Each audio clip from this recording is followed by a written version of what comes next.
کہ آپ بتائیے کہ آپ کو کیا چاہیے، آپ کے لیے تو سب کچھ قربان ہے، جو آپ کہیں گے وہ سب چاہیے، اور اتنی چیزوں کے انہوں نے ذکر کیا ہے۔ فاسٹ چل رہے ہیں، کوئی بہت زیادہ مشکل الفاظ نہیں ہیں، تو یہاں اس بند میں آتے ہیں۔ دیکھیے شاعر کہتا ہے کہ تیرے ایوانوں میں پرزے ہوئے پیما کتنے، کتنے وعدے جو نہ آسودہ اقرار ہوئے، کتنی آنکھوں کو نظر کھا گئی مداحوں کی، خواب کتنے تیری شاہراہوں میں سنگسار ہوئے۔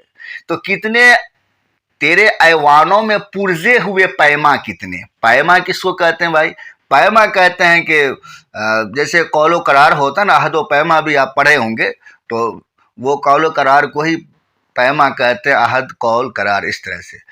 پرزے ہونا مطلب کہ بیکار ہو جانا، ہم کسی کاغذ کو پھاڑ کے پھینک دیتے ہیں تو پرزا کر کے پھاڑ دیے، تو وہ اس کو کہتے ہیں کہ پرزا ہونا۔ تیرے ایوانوں میں پرزے ہوئے پیما کتنے، کتنے عہد قول قرار سب ختم ہو گئے، پرزا ہو گیا، ختم ہو گیا۔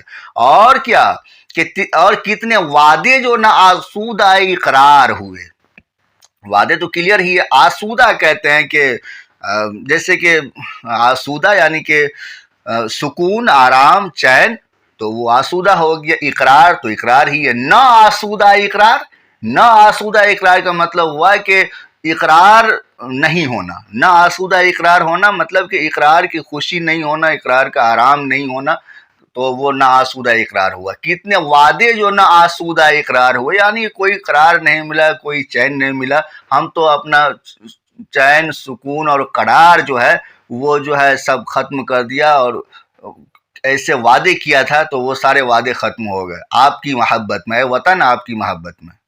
اور کتنی آنکھوں کو نظر کھا گئی مداحوں کی، یہ جو مداح آپ نے دیکھا یہ مداح ہے نا، تو ایک تو ہوتا ہے ممدوح جو آپ قصیدہ میں پڑھتے ہیں کہ ہم اگر جس کی تعریف کرتے ہیں تو وہ ہوا ممدوح، ٹھیک ہے، اور تعریف کرنے والا مداح کہلاتا ہے، تعریف کرنے والا مداح، جس کی تعریف کی گئی وہ ممدوح ہے، تو اسی کا پورل یہاں مداحوں استعمال ہوا ہے۔ کتنی آنکھوں کو نظر کھا گئی مداحوں کی، یعنی کہ جتنی بھی تعریفیں چل رہی تھی اور آپ کی تعریف جتنے بھی لوگ کر رہے تھے تو وہ سب ختم ہو گئے، اور وہ سب آپ کو ایک طرح سے اپنی محبت کا احساس دلا رہا ہے کہ ہم نے اتنا آپ کے لیے کیا ہے۔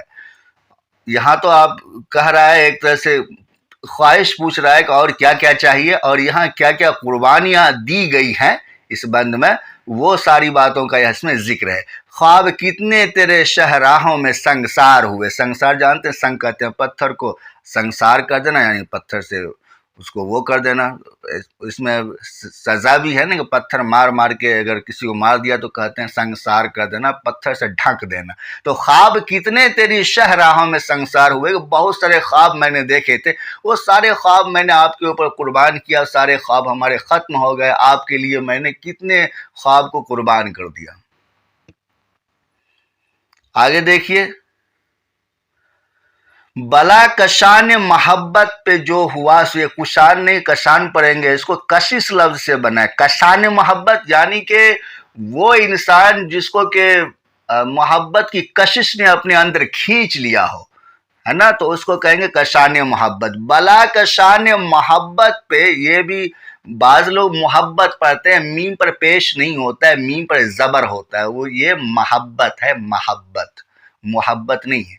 بلا کشان محبت پہ جو ہوا سو ہوا، جو مجھ پہ گزری مت اس سے کہو، ہوا سو ہوا، اور مبادا ہو کوئی ظالم تیرا گریباں گیر، لہو کے داغ تو دامن سے دھو، ہوا سو ہوا۔ دیکھیے کتنا خوبصورت انداز ہے، اور کتنے خوبصورت انداز میں یہ ایک موٹیویشنل بند ہے کہ شاعر جو ہے کتنا خوبصورت انداز میں کیا کہہ رہا ہے، بلا کشان محبت پہ جو ہوا سو ہوا، کہہ رہا ہے کہ اے وطن سے محبت کرنے والے لوگوں، کہ آپ پر جو بھی گزرا ہو، محبت کی کشش نے آپ پر جو بھی ظلم کیا ہو، بلا کہتے ہیں مصیبت کو، اب جانتے ہیں کہ جو بھی مصیبت آئی ہو تو وہ ہوا سو ہوا، اب اس کی فکر مت کرو، جو مجھ پہ گزری، اب خود میں بھی شاعر کہہ رہا ہے کہ جو مجھ پہ گزری ہے وطن کی محبت میں، مت اس سے کرو، یعنی اس کا ذکر مت کرو، ہوا سو ہوا، جو ہوا سو ہوا، ختم کرو۔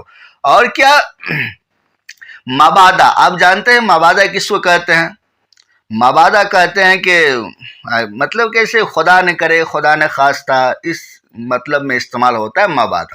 مبادہ ہو کوئی یعنی خدا نہ کرے مبادہ ہو کوئی ظالم تیرا گریباں گیر ہونا مطلب کہ الزام تراش جس کو ہم گریباں گیر کہتے ہیں.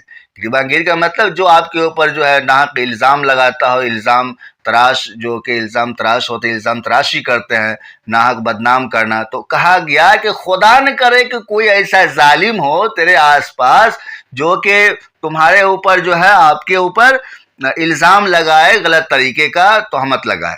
خدا نہ کرے کہ ایسا ہو. ٹھیک ہے. اور دیکھیے لہو کے داغ تو دامن سے دھو ہوا سو ہوا. اب لہو کے داغ دامن سے دھونے کا کیا مطلب ہوا؟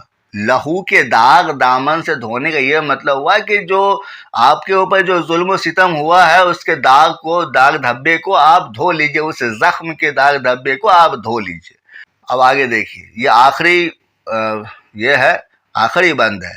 شاعر کہتا ہے کہ ہم تو مجبور وفا ہیں, جو میں نے آپ کو شروع میں یہ بھی کیا سنایا بھی تھا, یہیں سے سنایا تھا آپ کو. میں نے سوچا کہ بھائی اس پر ویڈیو بنا رہا ہوں تو یہیں سے سنا دوں. ہم تو مجبور وفا ہیں مگر اے جانے جہاں. آپ جانتے ہیں جانے جہاں کس کے لیے استعمال ہوتا ہے؟ محبوب کے لیے استعمال ہوتا ہے. تو ہم تو مجبور وفا ہیں مگر اے جانے جہاں اپنے عشاق سے ایسے بھی کوئی کرتا ہے. تیری محفل کو خدا رکھے ابد تک قائم, ہم تو مہماں ہیں گھڑی بھر کے ہمارا کیا. دیکھیے دنیا کی بے ثباتی کا بھی نقشہ کھینچا ہے شاعر نے یہاں پہ. کہہ رہا ہے اپنے محبوب سے, وطن سے, کہ ہم تو مجبور وفا, ہم تو مجبور ہیں کہ آپ کی محبت میں ہم گرفتار ہیں, آپ کی محبت میں ہم اسیر ہیں, لیکن اپنے عشاق سے ایسے بھی کوئی کرتا ہے. ایسے بھی کوئی کرنے کا مطلب یہ ہوا کہ آپ کے وجہ سے دیکھیے کہ میرے اوپر کیا کیا ظلم و ستم اور تکالیف اور مصائب کے پہاڑ نہیں توڑے گئے.